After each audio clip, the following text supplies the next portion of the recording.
As soon as the branch hit the wire, there was a quite large fireball from the electricity, but I never saw what happened coming. I do remember thinking, am I dying? Tim Williams has run his own tree service business for over 20 years. What happened on June 15, 2009, nearly changed life as he knew it.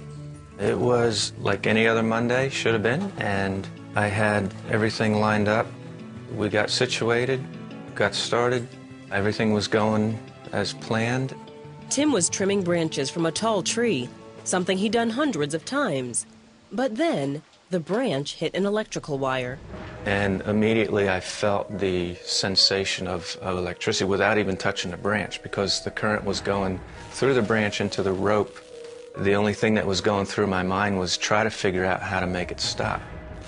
And so I thought that if I could just reach out and grab the branch and pull it off the wire, that would do the trick. But that's when things went from bad to worse. As Tim took hold of the branch, 13,000 volts of electricity shot through his arm.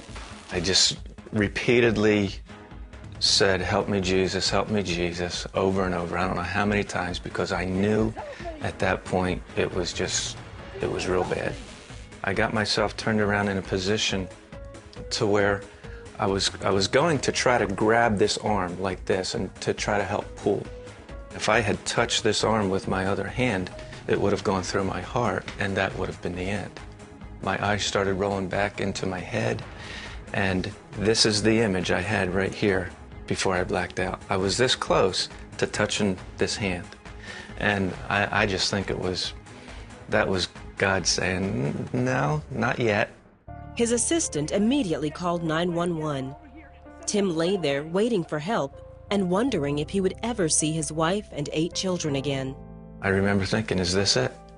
I didn't want to go. I couldn't bear the fact or bear the thought of not seeing my family again. The amount of electricity that passed through Tim's body, 13,000 volts, was enough to kill him instantly, or at the very least shatter his bones. Tim suffered 2nd and 3rd degree burns and was rushed to the burn unit. Doctors grafted skin from his leg to cover his burns.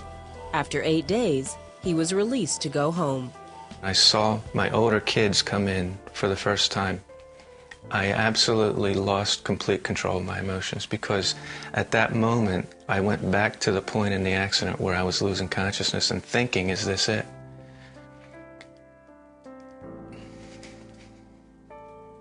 It was too much. I couldn't handle it. You know, I was so grateful to be able to hold them. As grateful as he was, new challenges arose. Tim was the sole breadwinner, and now the Williams family had no source of income. I was out of work for 3 months where I wasn't able to do anything. It was a heavy blow to our finances, and we're still dealing with that. But the Christian community, people in our church, and even outside of our church, we were so blown away at how the body of Christ came to our aid. Eventually, Tim was strong enough to return to work, but he chooses to stay out of the trees and keep his feet firmly planted on the ground. I'm basically a subcontractor, and so I basically am in the sales end of things now. I know in my heart that when I said, "Help me, Jesus," as it was happening, he really did. Even though the injuries were fairly severe, should have been a lot worse.